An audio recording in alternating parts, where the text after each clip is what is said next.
Okay, kalau sebut je pasal badut, mesti korang teringatkan Pennywise. Kenal tak? Apa tu? Siapa Pennywise tu? Badut yang ada dalam cerita It tu, korang rasa Pennywise ni baik ke jahat? Korang tahu tak sebenarnya watak Pennywise dalam cerita It tu diinspirasikan daripada kisah sebenar seorang pembunuh bersiri kanak-kanak. Pada sekitar tahun 1972 hingga 1978 di Amerika Syarikat, ada seorang psikopat yang bernama John Wayne Gacy. Dia merupakan seorang pembunuh bersiri yang telah membunuh seramai 33 orang remaja lelaki. Dia juga digelar sebagai killer clown sebab dia suka berimej sebagai seorang badut di majlis keramaian ataupun parti kanak-kanak. Dia juga mempunyai minat yang pelik, iaitu dia suka pada lelaki dan juga keganasan. John ni juga telah mencipta karakter dia sendiri, iaitu Pogo the Clown ataupun Patches the Clown. Jadi apa yang menyebabkan dia boleh menjadi badut yang jahat ni kan? John ni pada masa kecil dia kira bernasib malang tau, sebab waktu kecil dia sering menjadi mangsa buli bapa dia yang merupakan seorang kaki botol. Dia juga pernah diliwat oleh bapa dia sendiri.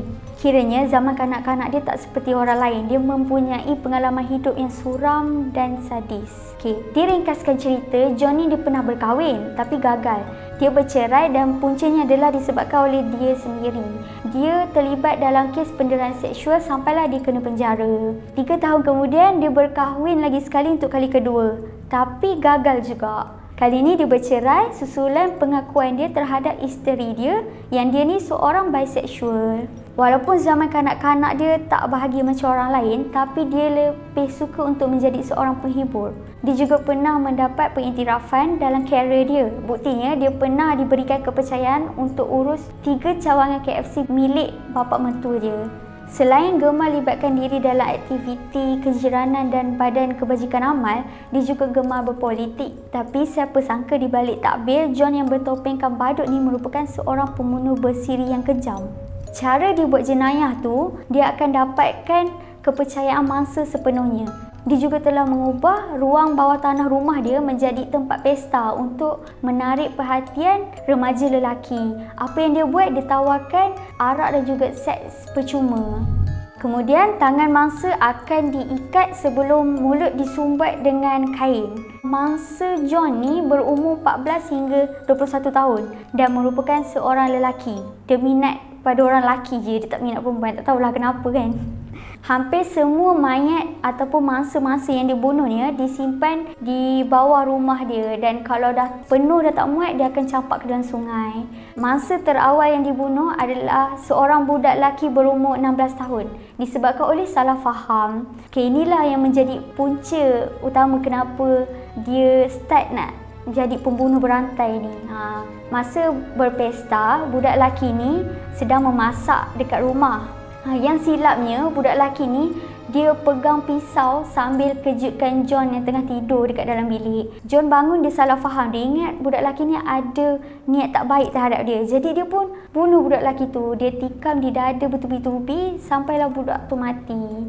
Pembunuhan remaja inilah yang menjadi pencetus awal John untuk melakukan pembunuhan berantai. Dia berasa gairah bila dia dah bunuh orang tu. Bagi John, membunuh merupakan nikmat seksual yang paling kuat dirasakan. Pada tahun tersebut juga, ada seorang remaja lelaki yang dilaporkan hilang. Menurut laporan polis, remaja tu hilang selepas dia keluar berjumpa dengan John. Jadi, polis pun mengesyaki John dan rumah John diperiksa untuk tujuan pencarian bukti lah.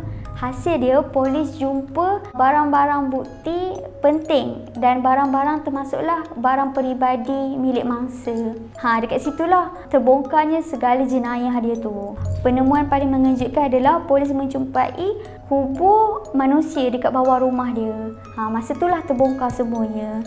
Perbicaraan kes pun bermula dan John didakwa bersalah dengan tuduhan membunuh 33 orang. Biarpun dia dah buat pengakuan bersalah, tapi ada berlaku ketegangan dekat mahkamah yang mengatakan sama ada dia ni waras ataupun tak. Pihak pembelaan mendakwa yang John ni mengalami kecelaruan identiti. Tapi akhirnya keputusan mahkamah memihak pada pihak pendakwaan. Jadi John ni pun tertuduhlah dia bersalah dan dia dijatuhkan hukuman mati. Sepanjang tempoh dia dekat penjara, dia banyak habiskan masa dengan melukis. Dan lukisan dia semuanya terdiri daripada potret badut, termasuklah watak dia sendiri.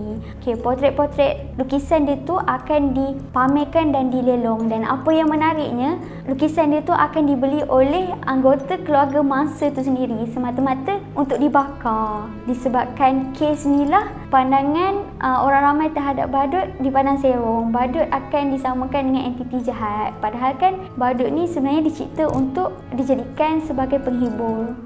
Kan? Gitu je lah.